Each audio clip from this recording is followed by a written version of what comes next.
Good afternoon, everybody. Uneducated Economist here. So, lumber prices continue their downward slide. And I've had a few people ask me, how long is this going to last before we start seeing lumber prices go back up? And that is a very good question, because right now what we are seeing taking place within the mills, within the logging industry, is there is a huge slowdown.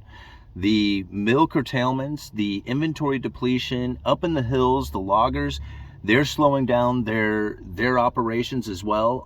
In fact, I had somebody tell me that they were up in the woods cruising around the other day and they've never seen so many logs piled up.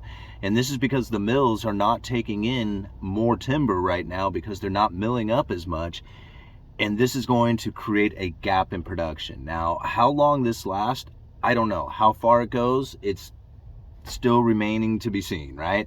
Nobody can tell what the future is going to be, but there is an obvious pinch point that is going to come when the demand for lumber starts to increase and the availability out there is depleted. This is the situation that we are running into right now.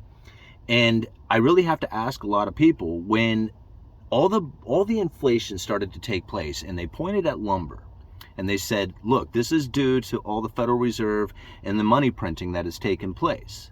You can see it right here in lumber.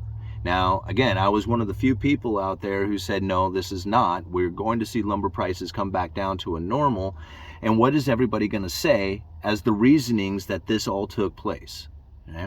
Now, we find very few people who are now pointing at lumber saying, look, the deflationary scenario is now starting to present itself within the lumber industry. I mean, we're going to have 2 months or 2 closings of lumber futures.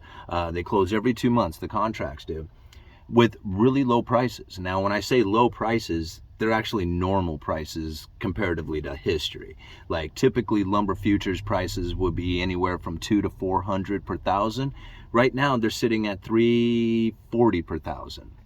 And actually, I saw it drop down to $338 at one point. I was even talking with some of the vendors out there who were chattering about it going down to $300 per thousand. Now, this is not what you would see in an inflationary environment. Never would you see that. Like the input costs, the distribution costs, the retail, all that would keep prices quite elevated. But it's a supply and demand issue. That's really what it comes down to. See, everybody just wants to look at all the money printing and then forget that there is a supply and demand imbalance that has taken place. That is really going to be where prices are found, right? If you have more supply than you have demand, then prices fall, right? If you have less supply than demand, then the prices increase. This is like not hard to understand. But yet a lot of people want to just focus in on, look how much money was printed. And then that's it. That's their whole argument, right?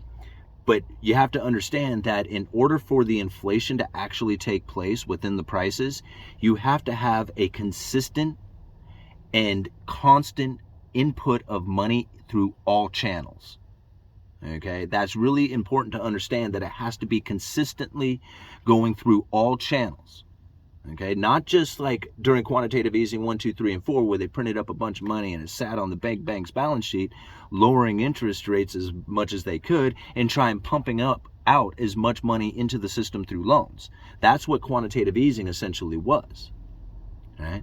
But when we had the pandemic, we had not only quantitative easing, where the Federal Reserve printed up a bunch of money and expanded their balance sheet by buying treasuries, but we also had a stimulus package that was handed out at the same time.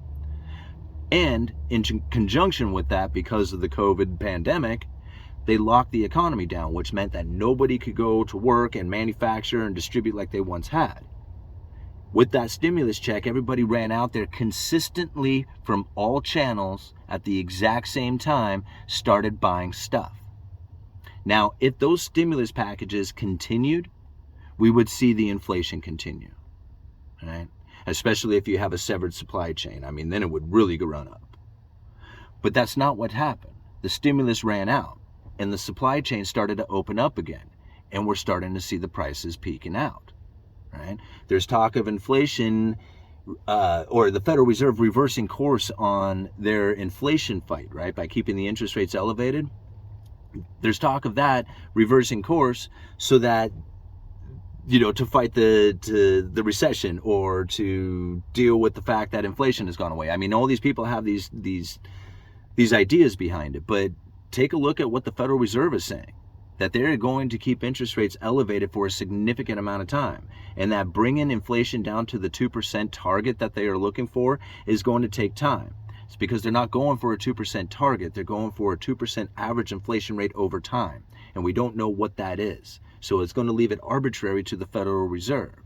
Now, from the things that I have read from the Federal Reserve speeches, from finding articles like the one I leave down in the description for you, is that regardless of what anybody else says about the markets, about the housing, about all that other stuff, the Fed has made no signs at all of reversing course on keeping their interest rates elevated.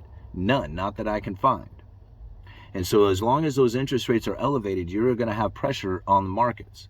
I mean, this is just the way it's going to be.